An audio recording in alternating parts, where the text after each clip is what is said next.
I'm Ashton Addison from the Crypto Coin Show, and today on Blockchain Interviews with Miquel Girones, aka Mr. Passport. Miquel, welcome to the show, and thank you for taking the time. Hey, thank you so much. You're very welcome. Glad to be here. What color is your passport? It's the thing here, right? How Wow. to collect multiple citizenships Yeah, and that is very residencies. cool. I'm excited to dive into your journey and your story and how you're helping people with residencies and citizenships. I feel like it's a growing interest for people, not just since COVID, but just people. I think people are understanding that they're not confined to the borders of the country that they were born in, and Mhm. there may be a better life for them somewhere else in the world or multiple places in the world. And I know that you've studied that intensely. So excited to dive into all of that. I'd love to hear a little bit on your story, where you've found your home or homes, and how you're helping people with it. If you'd like to just give a little bit of background to start. Yeah. So, yeah, totally. Getting to this point of accumulating passports right now, having a few, then having a bunch of these plastics, that opens doors. It's like Pokemon cards, like collector's cards of things that opens doors to really interesting services, products, and borders, from residencies in these plastics that I have here. From residencies, I currently have 7 in 4 different continents. I have multiple bank accounts, crypto as well, diversified in that, real estate. So I saw that the only way to really be safe in the current world is not to be totally off grid, but actually to be in multiple grids, as many as possible, but also with a strategy. For example, it makes no sense to have multiple Caribbean passports, but complementary passports. So I got to this point of being really diversified. Also, in the terms of languages, I spoke 6 languages, now Wow. just 4 because of are more fluent. But being diversified in languages, in currencies as well. I hold 9 different currencies without counting, Wise and Revolut that has multiple currencies. I mean, bank accounts with local currencies, 9 in total. I did that because in 2018, when I started my online business, I started getting taxed crazily by Spain. Like when you start making money, besides paying the freelancer fee, which is called autonomo here in Spain, you start, going up, up, up, up. There's a bracket, a gradual tax, system in there. So you end up paying crazy things like 47, 50-ish% in taxes. I hit that the first year of business. Like that's a high quality problem to have. I mean, you have to pay a lot of taxes because you are making good money. Hmm. But I was like, what's the point of staying here and working literally, Ashton, 6 months for the government for free Hmm.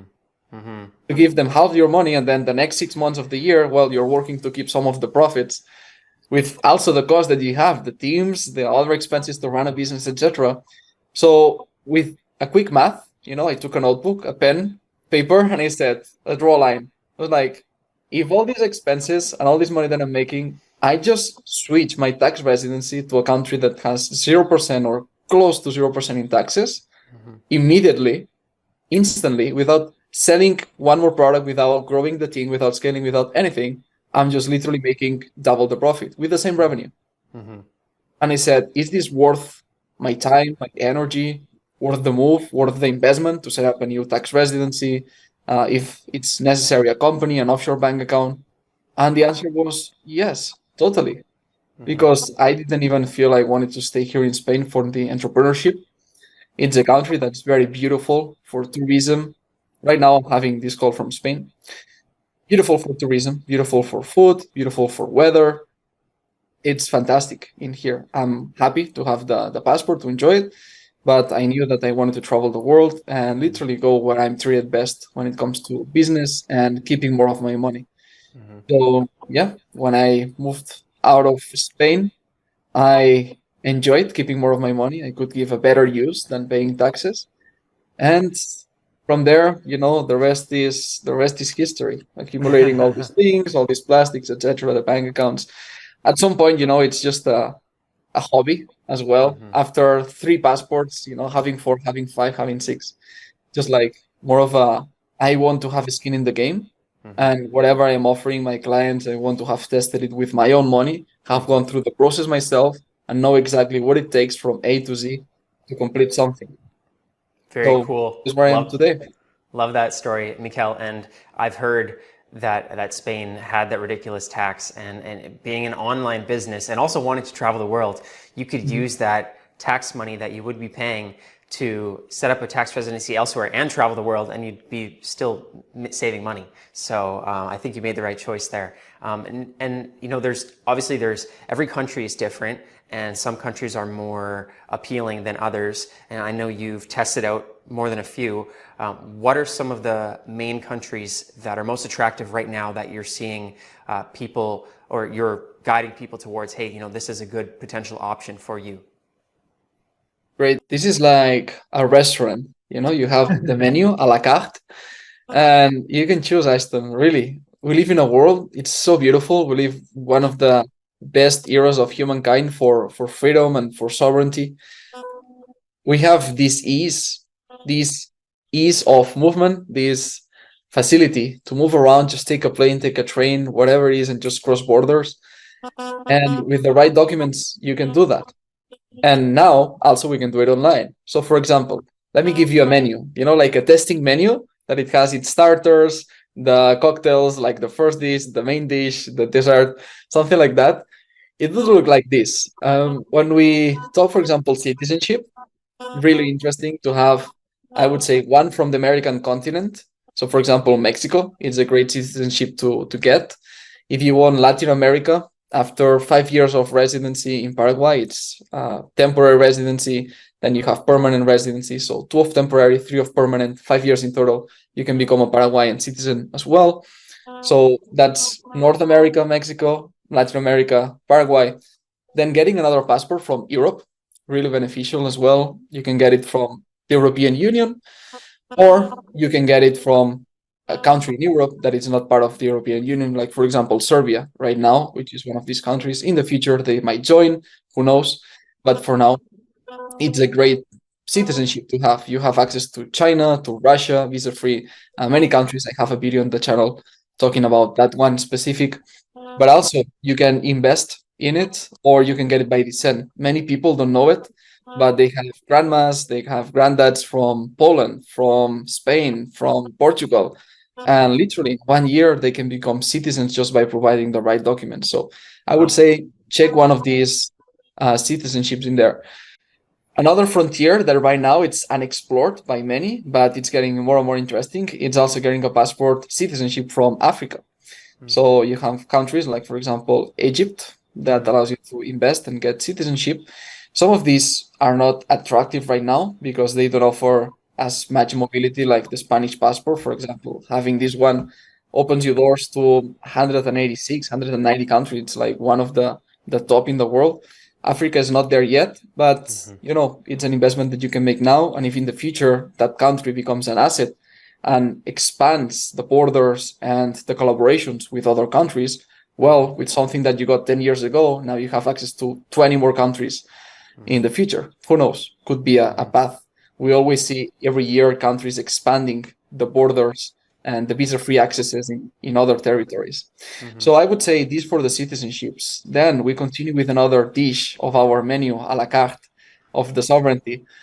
I will go with the residencies. Okay, really good ones. Mexico, also a very, very easy one to get right now that I'm telling everybody, make the most of it while it lasts, because we don't know when it's going to get harder. It's Paraguay as well, really good in Latin America.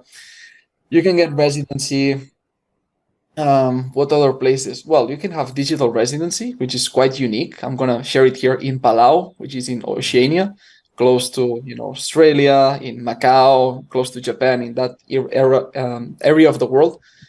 So it's a digital residency that gives you some KYC options for crypto enthusiasts. So that's an interesting one to have. You can do it 100% online. And it's the first one in the world that is embedded in the blockchain.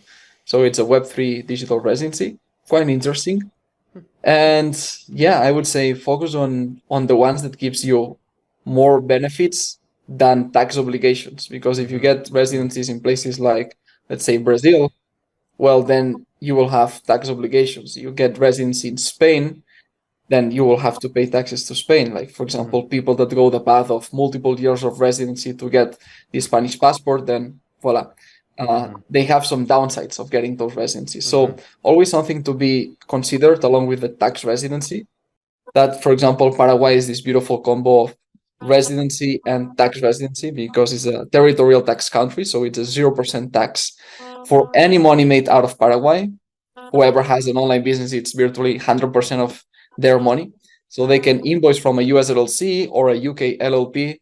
And that money, because these two entities that I mentioned are disregarded entities, the money that it's made in there, if it's $1 million, you cash out crypto, the capital gains, whatever, boom, you bring it down to your personal level, and it's going to be taxed at 0% in Paraguay because of the loss of the country. So we have that, which is really interesting. We have another dish, the next part in this tasting menu. It would say the offshore banking.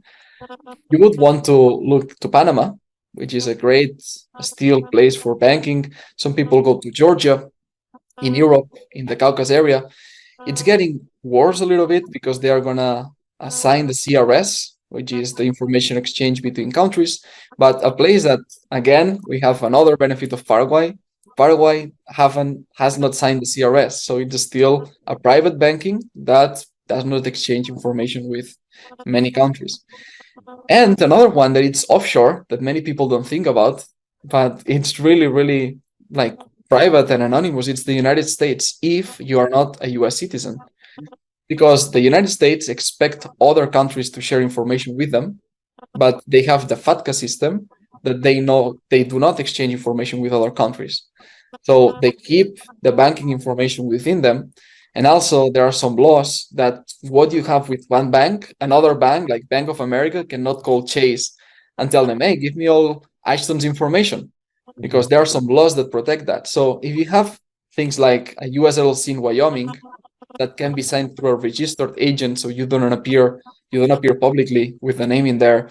You have a couple banks that do not exchange information with one another, and you also benefit from the credit system in the United States, which is the best in the world as of today when it comes to credit cards, the best reward systems to travel luxury class for free around the world, stays in Hyatt, Marriott, all these St. Regis, these hotels, the Ritz-Carlton, all around the world with points in exchange for cash. So you can really leverage that, hack that, and do not pay anything. There are some people, masterminds that I'm part of, really like nerds, like the best of the best people that just breathe points every day. They are saving $250,000 a year worth of cash just redeeming points. So you can get to crazy levels.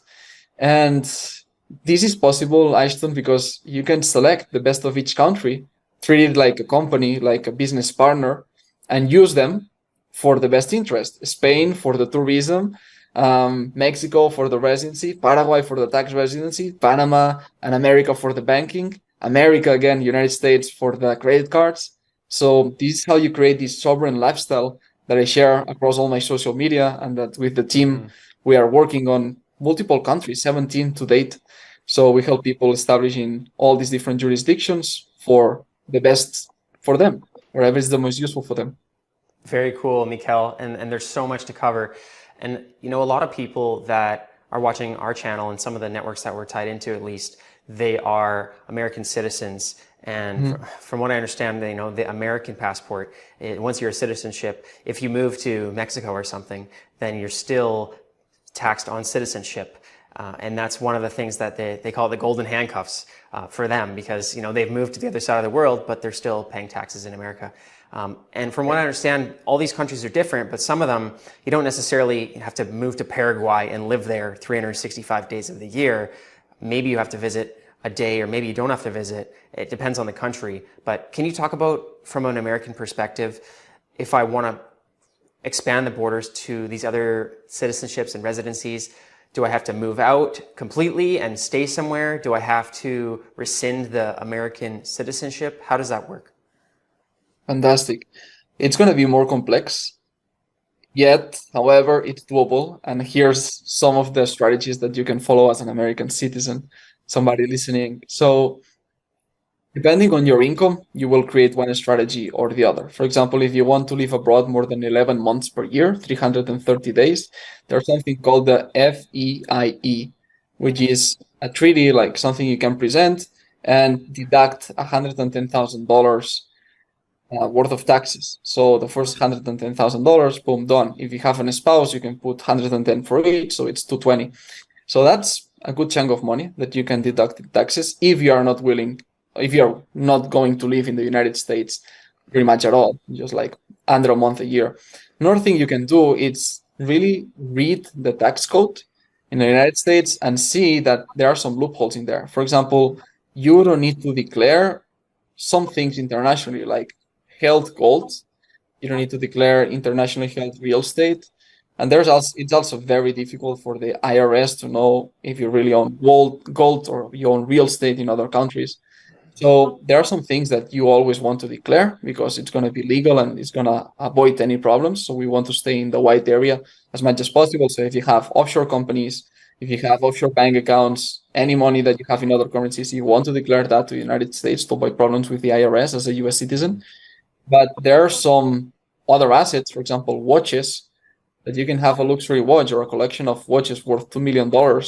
And that's going to be more difficult to track for the IRS. Basically because you can buy in cash or you can buy it through a company. So it's not tied to your name, or you can buy it through a trust holding structure. So, you are not disclosed as the owner of that trust. So there are many things you can do.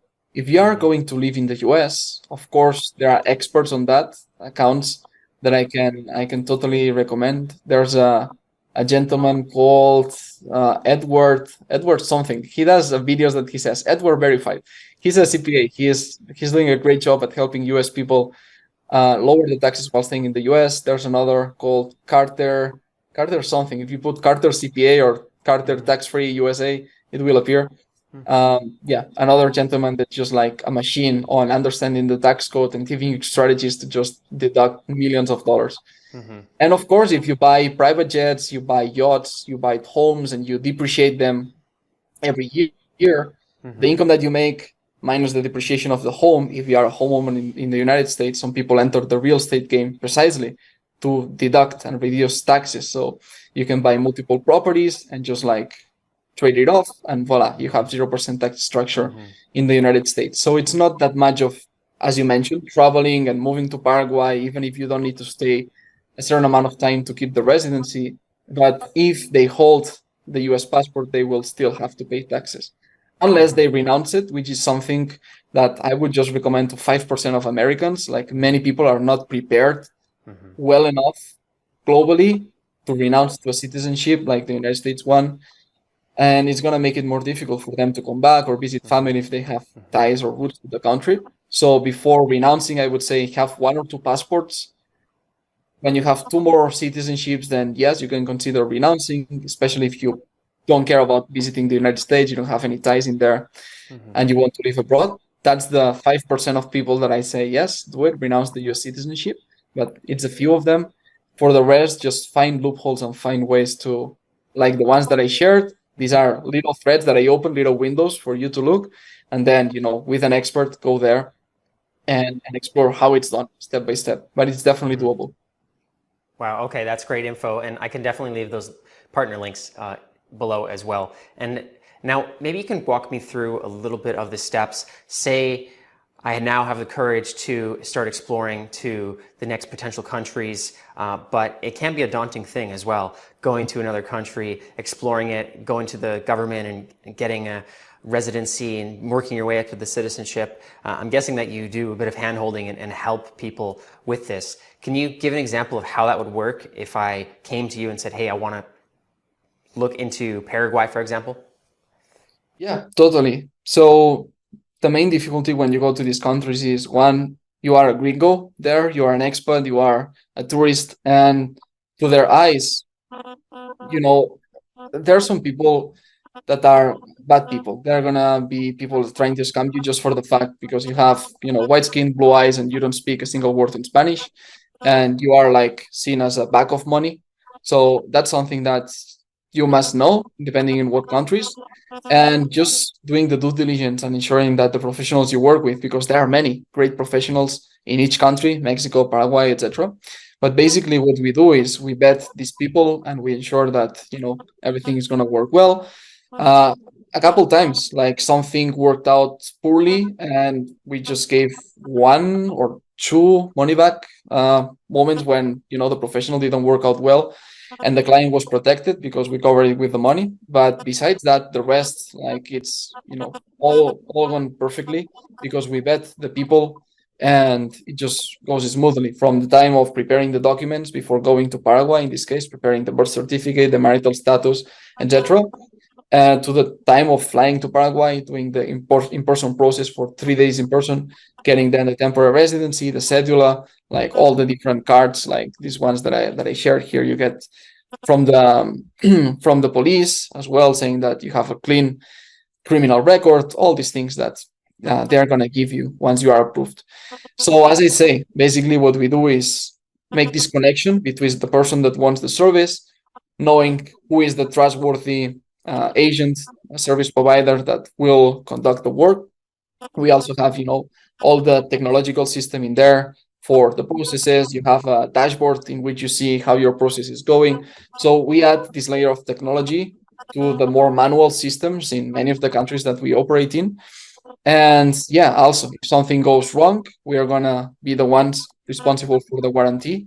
So as I said, I touch wood. It's not something frequent, but just one time out of hundreds of clients that we have and we processed, we had to give money back. We covered. The client was like done, finally got his residency done, but out of that, like, everything went so smooth.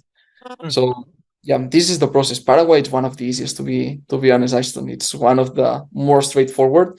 And what we see again and again is that countries like, for example, Turkey, you wanted the citizenship, it was $250,000 in real estate, and now it's 400,000. Panama, before to get the residency, you just had to show a bank statement with $5,000 in it. That's it. You got the residency. Now you need to go through multiple trips to Panama again and again. Countries like the Caribbean, St. Kitts and Nevis, 125,000 for a citizenship, now 250, like double the price.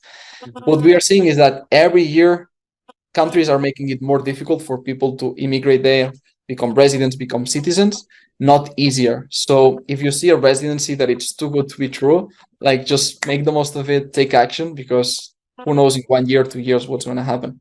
Yeah, no, great advice and good story there on the handholding for Paraguay. I appreciate that information.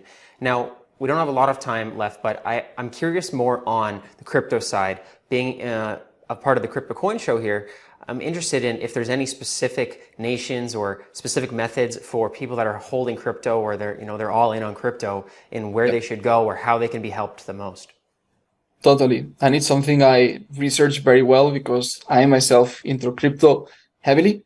So I want to know what countries are crypto friendly. And again, it's not we love a country for its entirety, but we love a country for what specific piece, as I mentioned, of the chessboard. Like, the queens would be the citizenships, the residencies would be the rooks, the tax residencies, the bishop. So how we place the different pieces in this game. Panama, we love it for the banking, but not for other things, like the citizenship. I never think about Panama becoming a citizen of Panama. We love Paraguay for the tax residency and this and that, but not for example, the credit cards. So crypto-wise, I would say Dubai and the UAE. It's really crypto friendly. It's a place where you can cash out, and we've successfully helped our clients make the right combination between exchanges and bank accounts on where to cash out, where to off ramp this crypto. Panama is another crypto friendly jurisdiction for crypto friendly banks. Again, banking, it's important. Then we have the United States. Actually, we have a couple of fintech banks that are really good for exchange to bank transfers and also on ramping crypto. So through that bank, just put money into exchanges, buy the crypto you want, and then storing it in a cold wallet.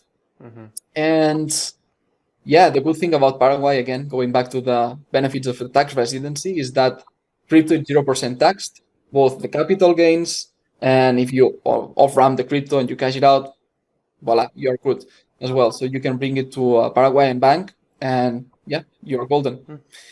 I would focus in these ones to set up yourself in there. You can also get the Palau digital residency, as I mentioned, very crypto friendly. They're a Web3 project and blockchain. So also they are helping people get their way, get identified with the KYC, with the Palau digital ID, which is good because then if that exchange reports some information, it's going to report to Palau. So it's not going to report to Australia or the UK or these high tax countries that have crypto in their eye, that are going after crypto and definitely not crypto friendly. So you want to give your KYC in case you need to with a jurisdiction that it's so friendly, like Palau, and can be done online in 10 days for under $300. So it's one that to me it's quite a no-brainer. I have it myself.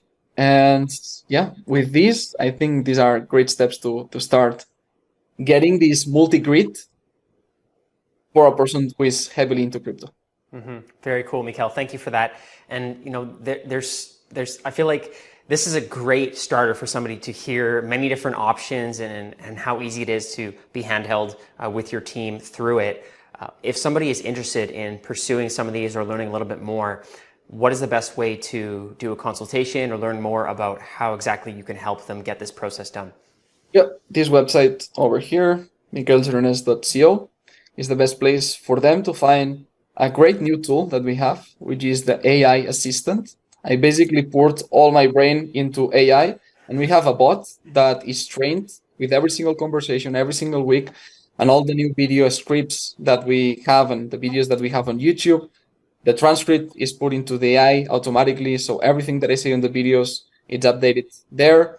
Any new information from our service providers, as I say, I cannot be updated on 17 countries, but our team members in different countries always give us new updated information that we have somebody on our team that updates the bot. So it's always up to date. And I would say, make the use of it. Maybe in the future it's a paid feature, but right now it's like having a limited questions answered instantly. Like for me and many brains across the world of our team members. So you can use that for free. And if you then want to escalate to a human and talk to us on WhatsApp, on Telegram, via email, then the bot is also going to direct you to these paths. You will also find the numbers to get in touch with us. So yes, we are also human and you can talk to us directly. Amazing. And they can book a consultation or whatever service they want. Great. Thank you so much, Miquel. I will leave your miquelgirones.co in the description box below, and the AI thing is cool. I'm going to check that out. I appreciate all your insights and experience into residencies, citizenships. You truly are Mr. Passport. Thank you so much for coming on the show. And let's definitely follow up in the near future. Thank you so much, Ashton. Have a good one.